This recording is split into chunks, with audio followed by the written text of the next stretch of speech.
what's up YouTube? My name is Mr. Kyle Cohen. I'm a 4th grade teacher in Cleveland, Ohio, and welcome to my classroom. Today, I wanted to have a conversation about classroom management. I want to talk about what my experiences have been like with managing a classroom during a pandemic, what my experiences have been like up to this point with classroom management, and how this entire global health crisis has really shifted my thinking when it comes to all things classroom management. So if you are interested in this topic, let's get into it.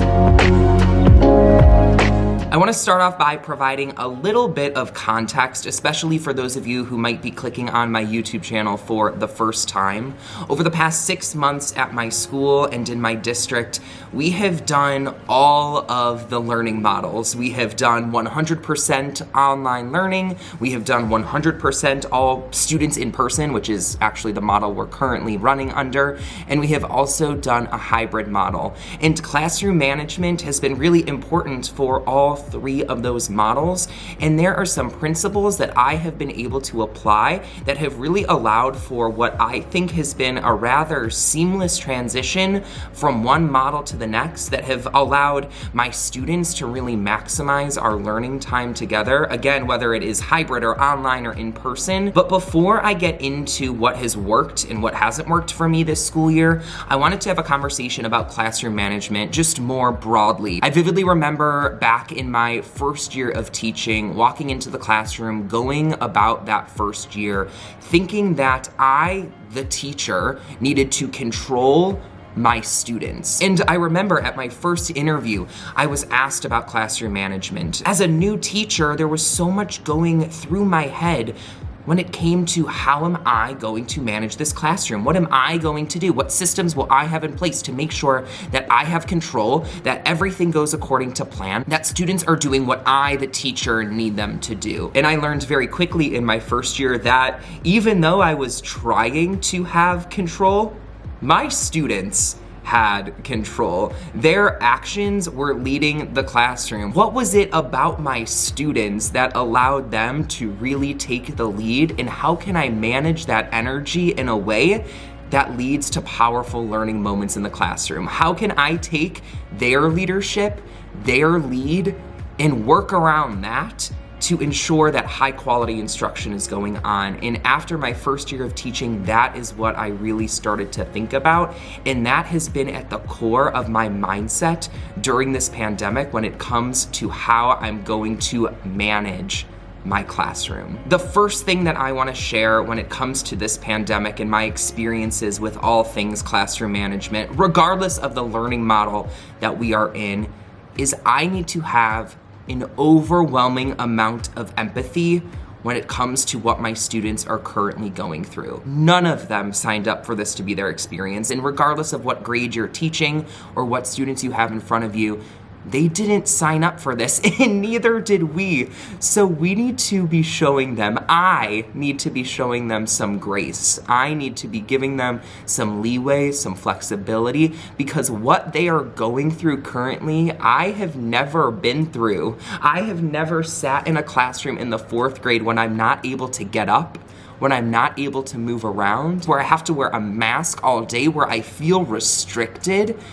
Or I haven't had to learn behind a computer. I haven't had to sit in front of a computer all day at home when my siblings might also be learning at home, where our Wi-Fi might cut out, where I don't have a device. I never had to experience that. So every single day, every minute of the day, I go forward with that in mind. And I think that has taken a lot of the stress and anxiety and burden away from me. I no longer feel overwhelmed by this idea of classroom management because I am extending grace and flexibility to my students. Now, that doesn't mean that I'm not holding them accountable and that I do not have high expectations. My expectations for students are high. I expect the best from my students all of the time. But when we are experiencing challenges that inevitably come up in the classroom when you're working with kids, I go about managing these challenges from a place of empathy. I remind myself before I even engage with them that what they are currently going through is unlike anything I have ever experienced as a child, and I need to extend that level of empathy to all of my students. I now want to talk about a few systems and procedures that I have implemented this school year that I believe have really helped with a seamless transition from one model to the next. The first one being the implementation of our 10-minute break. So regardless if we are in fully remote instruction or in person, I provide students with a 10-minute break each and every day. This break, when we're in person, falls in between our big math time and reading time, so it is a really nice way for students to just step away from their learning, take a brain break. During this 10-minute break, students may go on their computers, they may read a book, they can write, they can talk to the people they're sitting around, they can use the restroom, they can eat a snack. All of these activities are all acceptable during our 10-minute break. I set a timer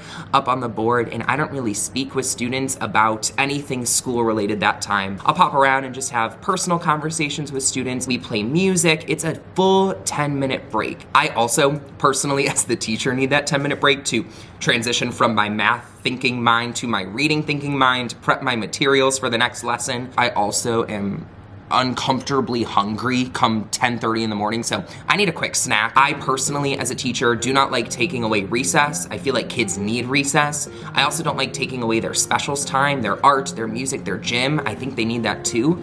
So I needed to have some sort of time in place where if I have students who are not meeting expectations, they can be held accountable. So for me, when it comes to managing my classroom, if I have a student who is not meeting expectations that we have all set as a group in the beginning of the school year that we constantly are revisiting. So if we're in math and a student just has their head down the whole time and they don't really want to do what we're doing, or if I have a student who continuously is talking out and is really taking away from the classroom experience, if I have a student who is actively not engaging or doing anything, again, that's just not meeting our class values, it happens. I'll have a conversation with that student and they'll do what they need to do during their 10-minute break instead of playing games on their computer or reading a book or any of those activities. They will sit with me and they will do the math work that they chose not to do during our math time. If we are reading and students just aren't interested in reading or they don't want to fully participate, again, totally understandable, but they will do that with me during our 10-minute break. And I have found that when you allow for a 10-minute break, you don't want to lose that 10-minute break. When your friends have 10 minutes of free time to do whatever they want to do, you don't really want to lose that. So for me, that has been a really helpful tool. And if you have a pocket of time, I highly recommend looking into it.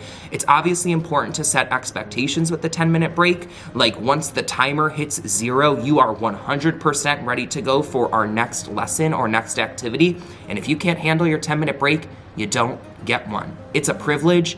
I'm totally okay with taking away a privilege, but when it comes to recess and specials and those other things that I think are not a privilege, I think those are necessary. Those things I am not okay with taking away. But this 10-minute break privilege, it could be gone if you don't do what you gotta do.